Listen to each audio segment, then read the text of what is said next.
தென்காசி மாவட்டம் கடையம் அருகே உள்ள பரும்புமாடி தெருவைச் சேர்ந்தவர் மகாலட்சுமி. 35 வயதான இவர் திருநங்கை என கூறப்படுகிறது. இந்நிலையில் கடந்த 2 வாரங்களாக இவருடன் சாத்தான்குளம் அருகே உள்ள அரசர் குலத்தைச் சேர்ந்த சிவாஜி கணேசன் என்ற சைலு தங்கியிருந்ததாகவும் கூறப்படுகிறது. 35 வயதான இவரும் திருநங்கை என்று தன்னை அடையாளப்படுத்திக் கொண்டுள்ளார். இந்நிலையில்தான் நேற்று காலை திடீரென சைலு இறந்துவிட்டதாக காவல்துறையினருக்கு தகவல் கிடைத்துள்ளது. உடனடியாக ஷைலு அனுமதிக்கப்பட்டிருந்த ஆலங்குளம் அரசு மருத்துவமனைக்கு சென்று பார்த்தபோது ஷைலு தனது அந்தரங்க உறுப்பு அறுபட்ட நிலையில் இறந்து கிடந்துள்ளார்.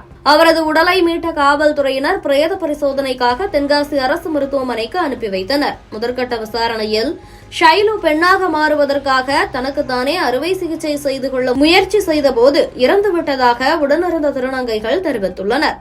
இருப்பினும் காவல்துறையினருக்கு சந்தேகம் எழுந்த நிலையில் உடன் இருந்த திருநங்கைகளை விசாரணை வளையத்துக்குள் கொண்டு வந்துள்ளனர். அவர்களிடம் மேற்கொண்ட கிடுக்குப்பிடி விசாரணையில் திருநங்கையாக மாறுவதற்காக ஷைலு மகாலட்சுமியுடன் வந்து தங்கியுள்ளார். அதற்காக அவரது உறுப்பை அறுக்க வேண்டும் என்பதற்காக அறுவை சிகிச்சையை தேர்ந்தெடுக்காமல் மகாலட்சுமியும் மதுமிதா என்ற திருநங்கையும் இணைந்து தாங்களே உறுப்பை அறுக்க முடிவு செய்துள்ளனர். அதன்படி இறந்து போன ஷைலு என்பவருக்கு அவரது உறுப்பை அறுத்தபோது அதிக அளவில் ரத்தப்போக்கு ஏற்பட்டு ஆலங்குளம் அரசு மருத்துவமனைக்கு கொண்டு செல்லும் போது உயிரிழந்தது தெரியவந்துள்ளது. இதனையடுத்து மகாலட்சுமி மற்றும் மதுமிதாவின் மீது அஜாக்கிரதையாக செயல்பட்டது, குற்றத்தை மறைத்தது ஆகிய சட்டப்பிரிவின் கீழ் கடையம் காவல்துறையினர் வழக்கு பதிவு செய்து கைது செய்தனர். ஏற்கனவே இவர்கள் இதுபோன்று மற்ற திருநங்கைகளுக்கு செய்திருப்பது தெரியவந்துள்ளது.